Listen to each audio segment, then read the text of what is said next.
pemasangan solar panel atau juga pemanas kita udah ganti sistemnya supaya lebih ramah lingkungan, hemat energi dan sebagainya.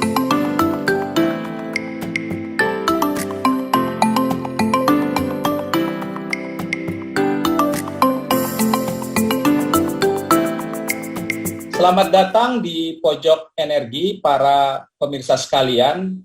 Hari ini di Pojok Energi kita kedatangan tamu yang luar biasa. Kita akan berbincang-bincang dengan Duta Besar Republik Indonesia untuk Korea Selatan di Seoul, Pak Umar Hadi. Dan kita ingin menggali lebih lanjut, menggali lebih dalam apa yang membuat Kedubes RI di Seoul memasang PLTS atap baru-baru ini, ya. Agak-agak jarang saya membaca bahwa ada sebuah kedutaan besar kita itu pasang PLTS atap, dan karena salah satu pekerjaan ISR dan juga aktivitas kita di ISR adalah mendorong perkembangan PLTS di Indonesia. Ya, rasanya topik mengenai pemasangan PLTS atap di KBRI di Seoul itu perlu kita gali lebih lanjut. Nah, selamat sore mungkin saat ini di Seoul ya, Pak Umar Hadi, Pak Dubes. Terima kasih Pak Dubes sudah menyediakan waktu untuk berbincang-bincang di acara Pojok Energi. Selamat sore, selamat siang waktu Jakarta, Mas Webi. Apa kabar? Ya, ini kita di Jakarta masih perpanjangan PPKM nih, Pak Dubes. Di Seoul seperti apa kondisi COVID? Sama, di Seoul juga masih level tertinggi ya, level 4, dan diperpanjang lagi 2 minggu ke depan. Jadi memang varian Delta dari COVID-19 ini merepotkan hampir semua negara lah. Negara Amerika Serikat pun sekarang mulai lagi gelombangnya. Jadi ya kita harus tambah waspada dan tambah siap. Jadi seluruh staf di Kedubes sudah vaksinasi ya, Pak Dubes? Belum. Kalau vaksinasi kita, di Korea Selatan agak terlambat. Oh, begitu. Ya. Oh, Indonesia jadi masih menunggu ya sebenarnya. Oke, Pak Dubes, ini kami membaca di media massa di Indonesia beberapa minggu yang lalu berita yang mengatakan Kedubes RI di Seoul memasang PLTS atap 33 kW ya. Dan diharapkan dari PLTS atap ini bisa mengurangi konsumsi energi, bahkan menghemat ya.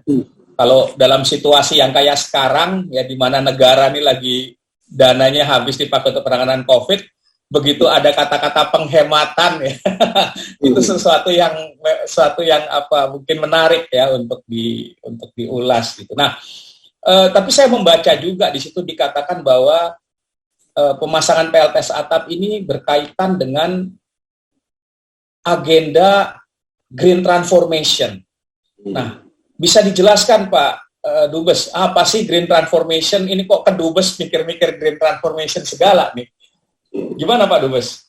Ya Mas Webi, terima kasih. Senang juga saya mendapat apresiasi dari Mas Webi dan organisasi seperti IESR ini. Sesuatu yang sebetulnya kita tidak maksudnya semua yang kita lakukan ini bukan untuk apresiasi ya, tapi ya kita kerjakan karena memang suatu keniscayaan, suatu keharusan. Memang pemasangan solar panel itu satu bagian saja dari banyak hal kita lakukan, dan konteksnya adalah sebetulnya great transformation, jadi transformasi besar yang kita bagi dalam 3 transformasi ya. Yang pertama itu saya sebut transformasi keselamatan, safety.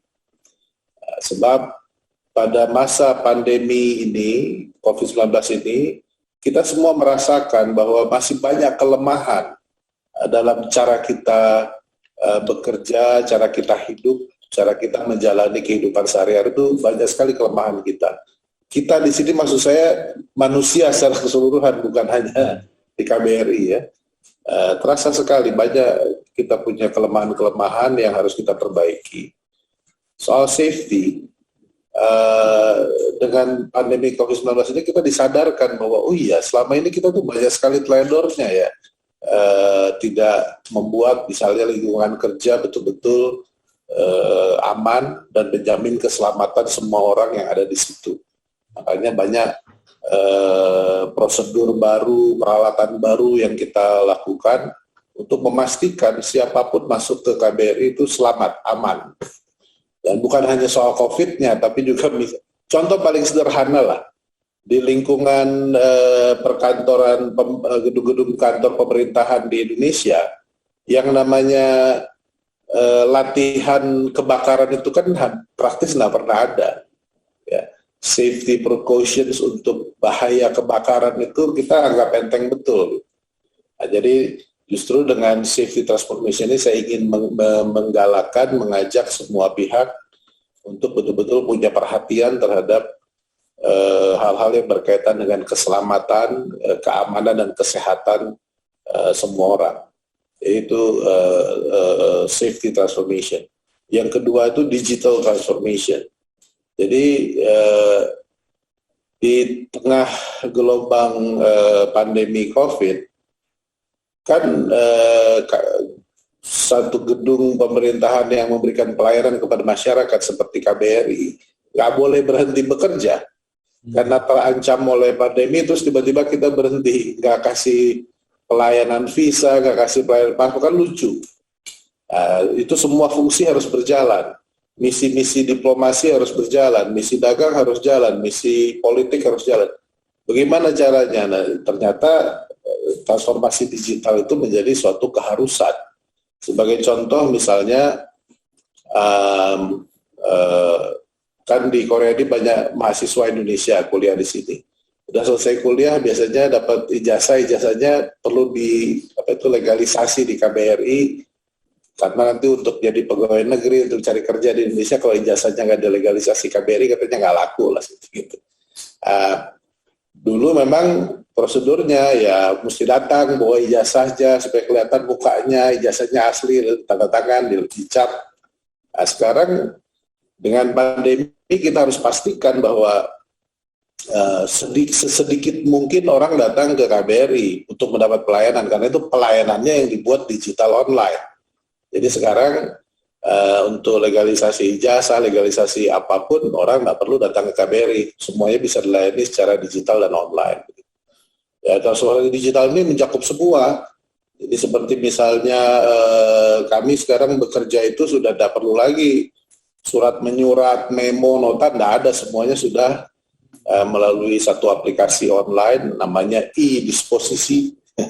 Jadi saya pun kontrol, lebih gampang malah mengontrolnya, karena siapa staf yang belum baca instruksi saya bisa tahu, dan saya langsung bisa ingatkan lewat WA atau apa gitu ya. Jadi banyak proses-proses kerja yang dilakukan secara digital. Ya itu tentunya juga menghemat macam-macam, itu menghemat kertas, menghemat waktu. Ya meeting pun sekarang nggak perlu ruang rapat, kita bisa meeting online begini, selesai semua kerjaan. Jadi semuanya digitalisasi, sampai ke pameran pun kita digital.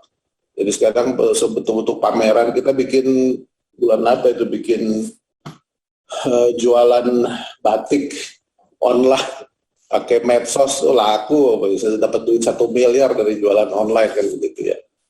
Terus bahkan negosiasi yang serius seperti penyelesaian teks Indonesia Korea SEPA, practically 90% dilakukan secara online, diselesaikan secara online. Lalu bahkan yang swasta ya, investasi yang terakhir itu investasi untuk baterai lithium di Indonesia dan electric vehicle, semuanya dikerjakan secara online. So digital online is sesuatu yang harus, karena itu organisasi pemerintah seperti KBRI memang harus bertransformasi, prosedur kerjanya semuanya menjadi digital.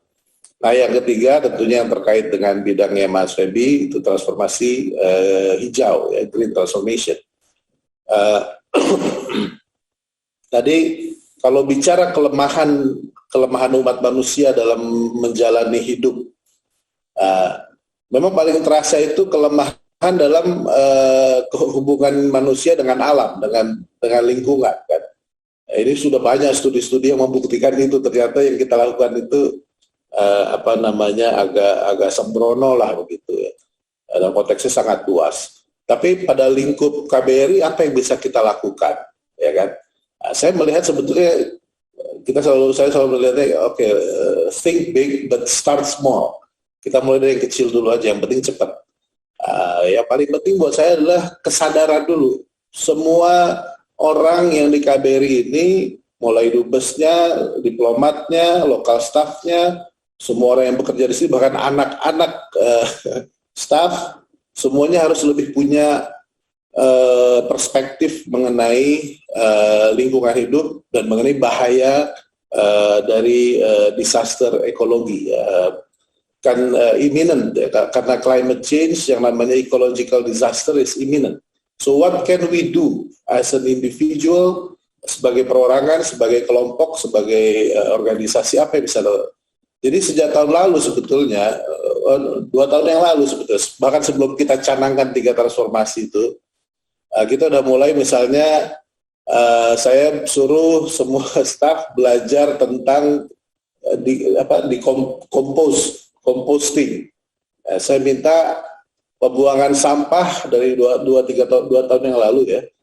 Pembuangan sampah itu udah harus diatur. Karena di komplek KBRI ini kan bukan hanya kantor, tapi juga ada Wisma Duta Besar dan ada apartemen staff. Jadi kan pengelolaan sampahnya harus, ya sebelumnya saya lihat ya kita karena kedutaan kita tidak terikat dengan aturan setempat yang rigid.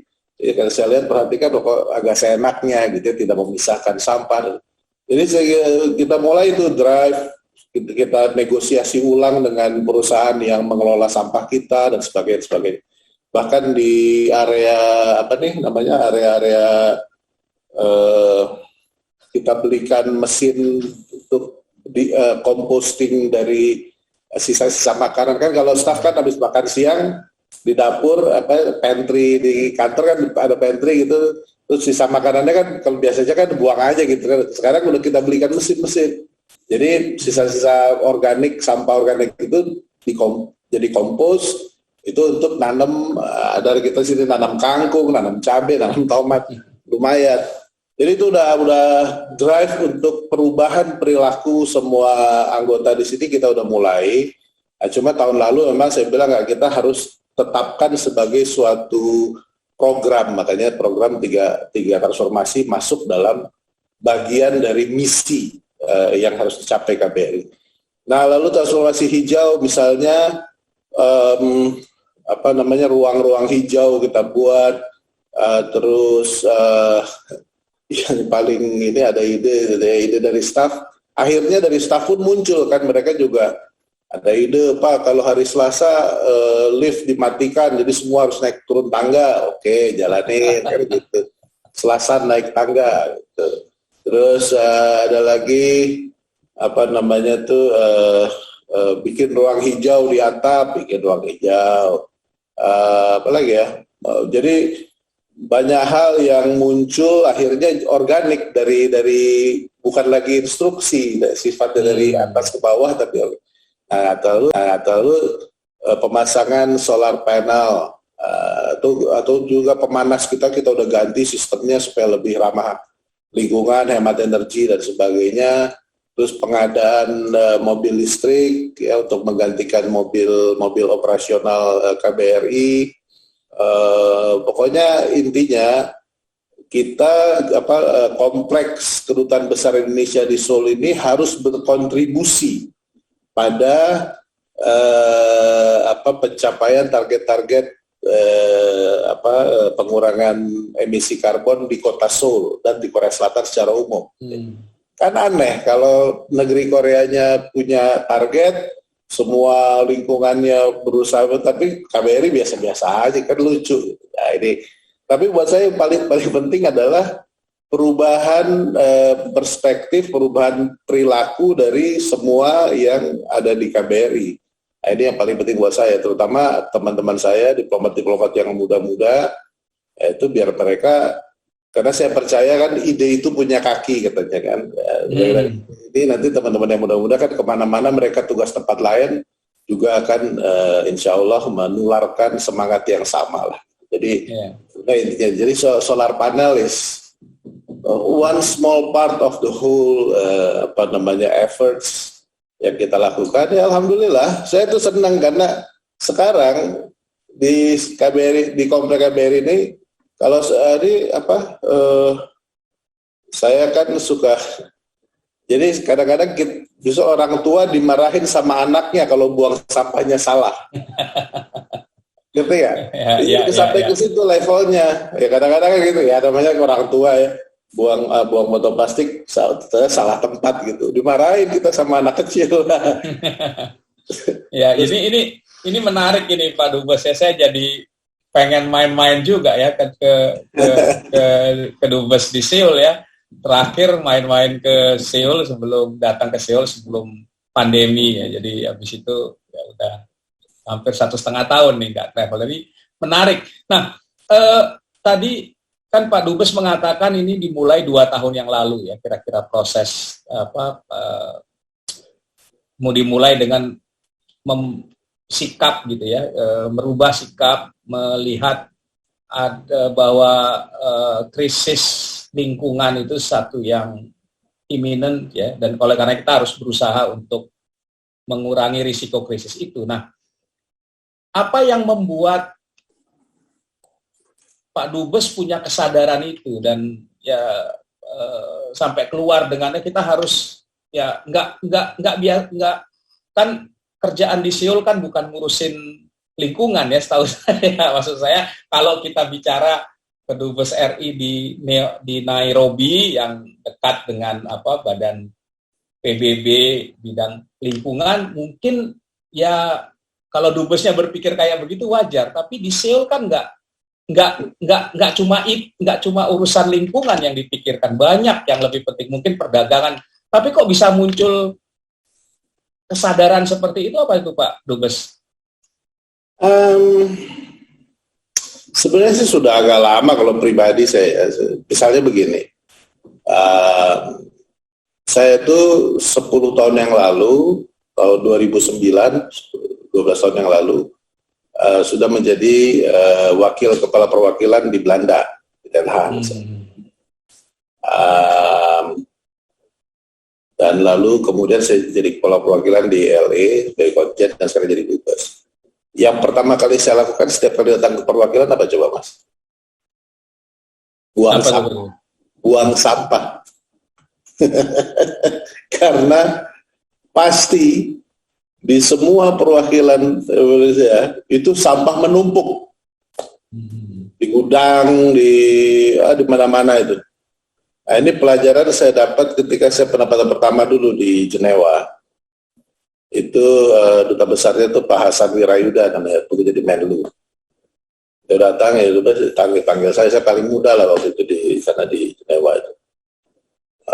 Mar katanya itu, saya perhatikan kamu tuh rajin banget buang sampah. Kalau di Swiss dulu di Jenewa, Swiss itu kan buang sampah udah tertib banget tuh. Kalau buang sampah apa mesti bagaimana, tahun 1996 itu ya, di Swiss itu udah tertib.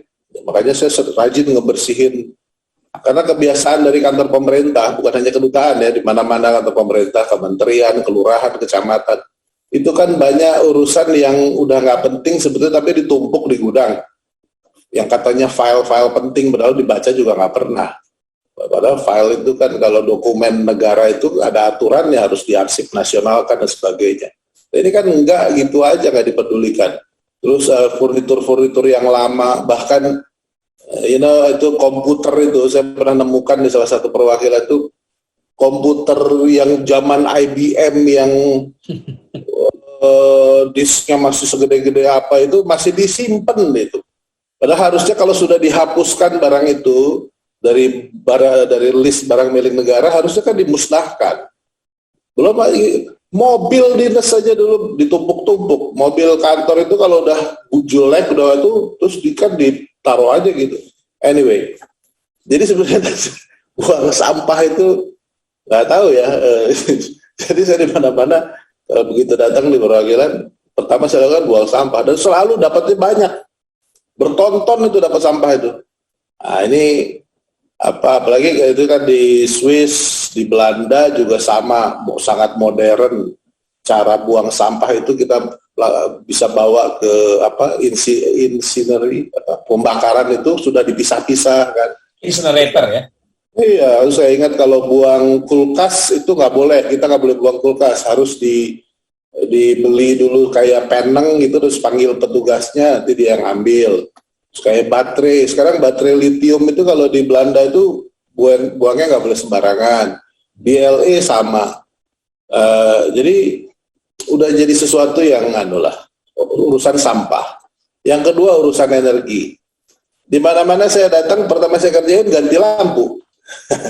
Karena kita itu tidak pernah berpikir lampu itu sesuatu yang vital ya. Jadi kita ya beli aja, kebiasaan beli. Atau biasanya juga belinya yang murah. Tapi saya bilang sama jadi 4 tahun lalu saya sampai di sini, langsung coba lampunya ganti semua dengan yang memang certified environmentally friendly, gitu kan. Terus cara kita konsumsi makanan dan sebagainya, memilih makanan, terus kalau yang memang bisa ditanam sendiri, makanya kita di sini di KBRI ini ada kebun kangkung, Mas. Nah, sekarang bahkan kita bikin kebun baru di Kota Ansan itu, wali kotanya ngasih tanah 300 meter persegi, kita tanamin kangkung, kacang panjang, karena itu jadi kayak kebun komunitas, jadi sama komunitas masyarakat Indonesia di sana kita berkebun. Nah inilah sesuatu yang, dan saya pingin yang begitu-begitu itu tumbuhlah kesadaran di teman-teman yang lebih muda. Ya bukan sebagai gerakan yang bagaimana, enggak, just as a code of behavior masing-masing lah. Nggak perlu kita marahin orang kalau dia tidak melakukan, tidak perlu. Saya sih just do it yourself. Lama-lama akhirnya kalau di lingkungan Kemlu itu sudah agak sebagai contoh, ketika saya pindah dari LA ke Seoul ini, di Seoul ini waktu itu DCM-nya wakilnya namanya Pak Cecep. Pak Cecep itu sekarang sekjen Kemlu, tanya sama dia. Yeah. Karena dia sudah tahu tabiat saya, kalau datang ke satu tempat buang sampah, sebelum saya datang dia sudah buang-buangin sampahnya. Ya kan, lama-lama orang tahu juga gitu. Terus jadi ya it's okay, just do it gitu, kayak kalau iklannya sepatu Nike gitu kan. Just do it. Ya, jadi nggak perlu jadi penceramah, nggak perlu jadi tapi just lakukan hal yang bisa dilakukan gitu. Ini menarik ini ya Pak Dubes, jadi leading by example ya sebenarnya ya. Jadi orang terinspirasi. Nah kita lihat yang dilakukan Bapak kan banyak ya, tadi disampaikan green transformation itu mulai dari sampah, hemat energi, penggunaan kendaraan listrik, terus menggunakan solar panel ya. Nah, kenapa kalau urusan listrik ini, apa yang membuat solar panel itu dipilih, Pak? Kan bisa ada yang lain, tapi kenapa solar panel, apa ada yang ngebisikin, Pak? Gitu. Kalau untuk lingkungan di komplek KBR ini yang paling logis ya solar panel lah. Kan angin nggak mungkin. Dulu waktu di LA, saya sempat jajaki itu, waktu di konjen LA itu mengganti listrik dengan bikin generator sendiri dengan gas. Karena rupanya kalau langganan gas untuk membangkitkan generator untuk listrik itu lebih murah daripada masukin listrik dari. Tapi saya nggak tahu sekarang konjennya udah baru, apa yang dilakukan saya nggak tahu. Tapi memang kan tema besarnya bagaimana caranya menghemat listrik. Penghematan penggunaan listrik itu kan dari berbagai sudut, dari sumbernya dan dari perilaku juga. Jadi contohnya sekarang kalau ada ruangan kantor yang penghuninya lagi di luar ruangan, lampunya nggak dimatiin, ya kita tegur. Gitu. Saya udah ngomong nanti bikin sistem denda dan sebagainya. Kalau jam 5 sore selesai jam kerja, lampu-lampu yang umum mati semua sudah gitu. Terus kebiasaan mematikan komputer selesai jam kerja, itu semuanya memang dari sisi perubahan perilaku menurut saya lebih penting. Cuma yang infrastrukturnya, ya. Nah ini di sini ada gap antara ideal dengan realita ya. Kan kalau idealnya sudah bilang sama Ani sama semua. Buat saya idealnya itu apa? Listriknya semuanya sumbernya dari solar, kendaraannya semuanya EV, charging stationnya dari solar gitu. Saya maunya begitu. Terus saya minta lampu-lampu taman juga semuanya pakai. Tapi ya realitanya kan anggaran itu terbatas. Kita harus atur benar. Jadi ya udahlah. Yang penting buat saya penting solusi-solusi sederhana yang aplikasinya tepat dan hemat anggaran juga, dalam arti tidak terlalu membebani anggaran negara. Ya. Jadi kalau pembiayaan untuk teknologi PLTS ini berasal dari APBN berarti ya. Nah, Pak Dubes, itu kan kita tahu bahwa pemasangan PLTS itu ya pasti harus dilakukan oleh orang yang profesional ya, termasuk perlu ada kajian teknis dan lain-lain. Itu siapa yang melakukan kalau untuk pekerjaan yang dilakukan di Dubes Seoul? Jadi ya sesuai dengan apa istilahnya aturan-aturan kita lah, prosedur pengadaan barang kan, barang dan jasa. Jadi ada panitianya yang minta penawaran dan technical appraisal dari beberapa perusahaan. Terus ya kita pilih yang paling baik dengan beberapa pembanding. Saya di sini aturannya kalau setelah dipasang harus dievaluasi oleh KEPCO, PLN-nya sini. Oh ya, KEPCO, Korean Electric Power Company ya. Harus verified. Kalau udah benar, udah on gitu.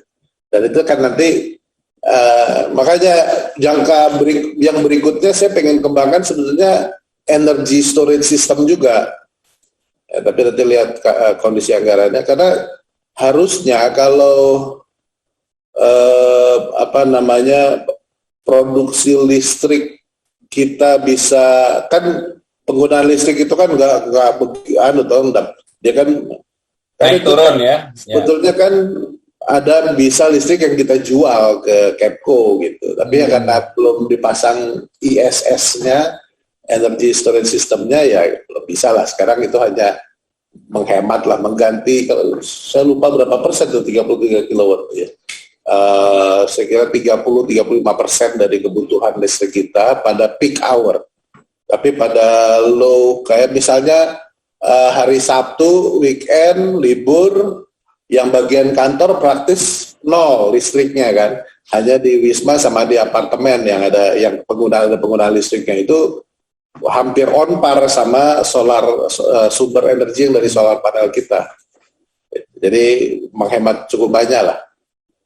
Saya bicara sama Pak Dubes ini kayak bicara dengan ini aja direksi PLN, jadi bicara energy storage system, bicara jual ke grid gitu, menarik ya. Nah, Pak Dubes, ini kan luar biasa ya, maksudnya dari yang dilakukan oleh Kedubes ini.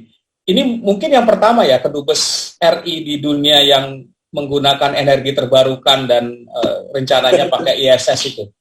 Terus terang saya nggak ngecek tuh Mas, saya nggak tahu. Mungkin menarik ini. Mudah-mudahan bukan yang pertama. Karena itu yang mau saya juga tanyakan gitu. Apakah ini sudah disampaikan ke Bu Menteri Luar Negeri apa yang dilakukan dan reaksinya apa kalau dari Bu Menlu nih, dari Bu Retno? Ada WA-nya tuh, waktu saya kirim beritanya ada WA balasan dari Bu Retno, apa gitulah, bagus apa kita biasa-biasa aja, soalnya buat kami di KBRI bukan sesuatu yang luar biasa, masalahnya kita bisa dan ketika diliput oleh wartawan juga, karena saya bilang kan tahun lalu saya canangkan 3 transformasi, saya bilang sama teman-teman ada timnya masing-masing, setiap melakukan sesuatu saya minta dibikin siaran pers. Itulah yang punya accountability, pertanggungjawabannya di situ, saya bilang kan. Jadi teman-teman bergairah lah, yang tim yang transformasi digital misalnya waktu itu bikin kegiatan apa, dia bikin siaran pers, dimuat di Indonesia, dimuat di media di Korea. Ya saya bilang biar rakyat tahu gitu kita mengerjakan sesuatu. Nanti yang tim safety, transformasi safety bikin apa, sesuatu yang monumental di siaran pers kan. Ya itu biar aja. Jadi bergairah lah teman-teman yang mengerjakan itu kan. Ada apresiasi dari masyarakat. Apalagi kayak ini kan diapresiasi sama Mas Feby kan, waduh senang bener nih. Si Opung. Iya, jadi menurut saya ini karena cukup menarik ya kalau kita bisa mendorong kedubes dan konsulat jenderal Indonesia di luar negeri bisa melakukan hal yang sama.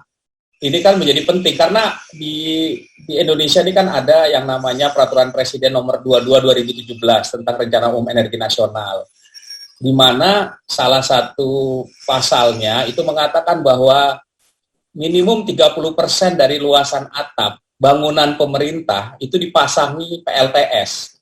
Jadi ini ya biasanya kita bicara kantor pemerintah yang ada di Indonesia aja belum semuanya pasang PLTS. Mengikuti Perpres 22 ini dubes di kedubes di Seoul udah pasang gitu ya. Paling tidak tadi kalau saya dengar penjelasannya Pak Dubes ya mungkin 30% luasan atapnya sudah terpakai. Jadi ini sesuatu contoh ya yang memang patut kita apresiasi kalau buat kami dalam rangka mendorong ya kedutaan besar lain untuk lebih untuk melakukan hal yang sama, mungkin kalau bisa lebih baik lagi gitu. Ya, terima kasih Mas. Cuma begini juga, sebetulnya bagian yang lebih penting dari tadi kan saya cerita transformasi itu konteksnya lebih ke internal perubahan cara berpikir, cara bertindak secara internal. Tapi sebetulnya ini ada nexusnya juga dengan misi kita di kedutaan. Ya, apa itu?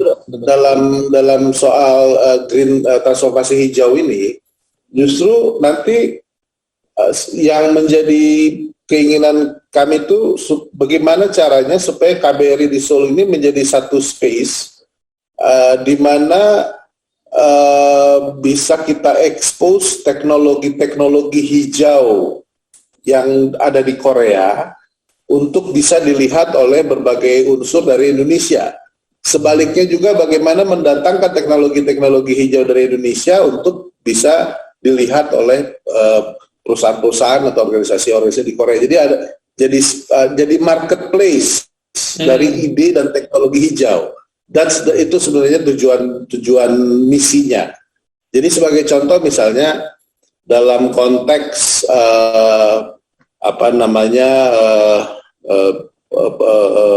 pembicaraan atau untuk investasi perusahaan-perusahaan Korea untuk teknologi baterai lithium di Indonesia, ya kan? Itu kita kerjakan dari 3-4 tahun yang lalu. Selalu, jadi di Korea teknologinya kayak apa, di Indonesia ada apa gitu terus. Jadi di sini memang marketplace-nya untuk ide dan teknologi. Jadi apa ya istilahnya itu, dampaknya adalah pihak-pihak terkait di Korea Selatan pun menjadi lebih yakin dan percaya betul bahwa Indonesia itu memang sedang mengarah pada green teknologi. Karena di Korea juga yang disebut dengan Korea New Deal itu ada Green New Deal dan Digital New Deal. Jadi kan sejalan pikirannya, karena itu interaksi investasi, perdagangan dan sebagainya bisa lebih klop. Jadi itu bagian dari pelaksanaan misi diplomasi juga sebetulnya. Wah, ini jauh lebih luar biasa ini ya, menjadikan kedubes kita sebagai tadi marketplace, tempat belajar, tempat mungkin untuk mendorong ya alih teknologi yang di Indonesia untuk lebih baik ya menerapkan teknologi-teknologi yang green tadi. Nah, ini kalau kita bicara-bicara bisa panjang sekali nih Pak Dubes, menarik ya. Mungkin nanti kita kalau Pak Dubes balik ke Jakarta kita bisa kopi darat gitu. Tapi mungkin terakhir dari saya,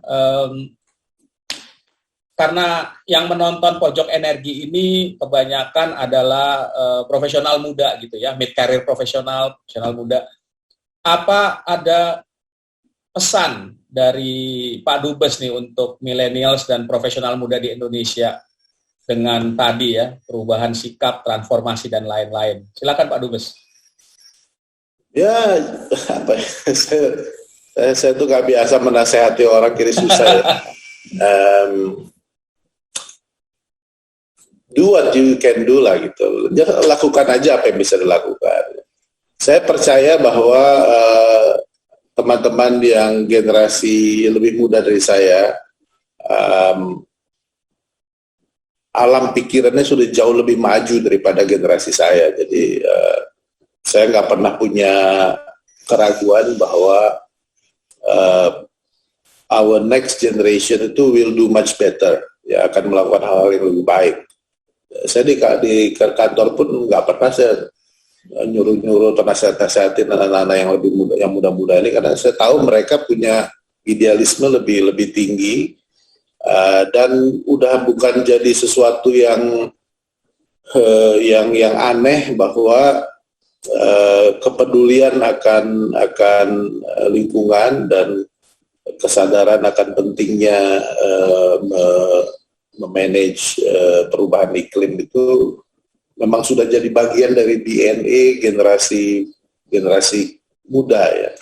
Jadi sebetulnya nggak perlu lagi dikasih tahu, informasinya ada di mana-mana. Saya tuh malahan begini, ini satu lagi cerita sedikit. Yeah. Pas somehow saya dapatkan di Korea Selatan ini cukup banyak anak-anak muda Indonesia yang bekerja sebagai peneliti di berbagai lembaga penelitian di Korea. Mau itu lembaga penelitian pemerintah, swasta, ataupun di universitas. Jadi tahun 2019 pertengahan gitu, saya kumpulin, waktu itu ada 50-an orang, udah saya ajak ngobrol. Akhirnya mereka sendiri bilang, oke Pak, kita harus bikin organisasi. Bikinlah mereka organisasi namanya APIK, Asosiasi Peneliti Indonesia di Korea Selatan. Mulainya 50 orang itu 2019 bulan Juni, Agustus, September saya lupa. Sekarang anggotanya udah 250 lebih. Jadi bayangkan minimal ada 250 orang anak muda Indonesia bekerja di Korea Selatan sebagai peneliti. Ada kemarin baru ketemu yang bahkan peneliti di Samsung Research ya. Jadi ada yang peneliti di lembaga kayak Batannya Korea, Nuclear Research Korea. Nah, setelah mereka berkumpul jadi organisasi, untungnya buat saya. Jadi satu kali misalnya saya sama Ani mau bicara soal solar panel karena kita mau menggait investasi di bidang solar panel dari perusahaan di Korea.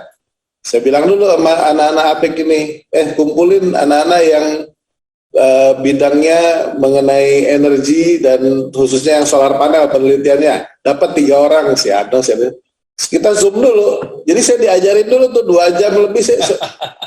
Enak kan?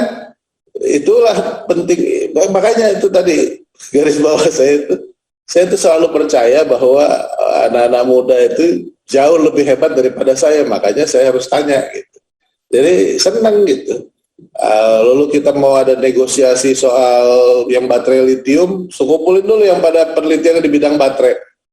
Diajarin sama mereka itu 3 jam. Ya kita kan bukan engineer, bukan saya baca buku tapi akan kurang begitu paham. Tapi kalau dijelasin sama anak-anak muda ini yang memang lagi penelitiannya di situ, wah ini Pak, kalau baterai begini. Oh, jadi waktu berhadapan sama LG perusahaan di sini, perusahaan di Korea, kita pura-puranya udah jago, kita tahu. Ya, ini menarik sekali ya. Jadi pengalaman Pak Dubes nih memang menarik. Jadi saya kira insight ya yang bisa menjadi inspirasi buat banyak buat mereka menonton Pojok Energi ini dan juga buat anak-anak muda kita. Mungkin saya menangkap beberapa keywords ya tadi yang disampaikan oleh Pak Dubes. Itu yang menarik adalah start with small. ya, mulai aja apa yang mungkin dilakukan, hal yang kecil nggak apa-apa, tapi lama-lama jadi besar. Yang kedua tadi juga leading by example, ya, jadi nggak usah ngasih tahu, nggak usah marah-marah, tapi ya lakukan nanti orang ini. Dan tadi yang terakhir yang saya juga menangkap itu adalah ini ya, utilize knowledge ya yang ada, dan itu penting, itu saya kira. Dan ini mungkin 3 kiat ya yang bisa jadi inspirasi juga bagi dubes-dubes lain yang kita harapkan bisa menonton acara Pojok Energi ya, belajar dari pengalaman Pak Umar Hadi, Dubes RI di Seoul, Korea Selatan. Nah, kalau boleh ada yang sangat praktikal, saya mau ngajak teman-teman yang kebetulan menyaksikan wawancara ini. Ya. Saya ingin mempopulerkan vlogging. Jadi kita dalam angka 17-an ini KBRI bikin lomba vlogging. Jadi sambil jogging atau jalan kaki atau naik sepeda mengutin sampah. I see. Mungkin ini bisa kita siarkan nanti, bisa kalau ada pengumumannya nanti kita bisa insert. Ada video ini nanti. Ya. Ada video contohnya, malah nanti bisa dikirim sama Wakil. Bisa, nanti kita bisa masukkan juga. Ya. Ini karena terutama di Indonesia, saya kira itu sangat penting ya untuk kita betul-betul memperhatikan soal sampah. Kita itu kan secara sistemik pengelolaan sampah itu praktis belum ada. Nah, menurut saya belum ada, jangan dilihat sebagai kelemahan, tapi justru dilihat sebagai opportunity. Ayo kita kembangkan justru model pengelolaan sampah yang lebih maju daripada yang sekarang ada di negara-negara yang maju. Itu peluang kan. Yeah. Ini another thing yang saya lihat, always look for opportunity, bukan? Jadi saya kira menarik. Baik, Pak Dubes Umar Hadi, terima kasih banyak telah berbincang-bincang dengan Pojok Energi, dan kami harapkan inspirasi tadi ya bisa berguna, dan juga di masa pandemi ini kita harapkan semuanya tetap dalam keadaan sehat, dan kami menanti nanti ketika Pak Dubes balik ke Indonesia kita bisa kopi darat gitu. Ya. Saya dengan senang hati saya mau bantu lah tepatnya ya. Mas ini. Ya, baik. Luar biasa, bagus. Kita senang sekali. Baik, terima kasih Pak Dubes atas kehadirannya, dan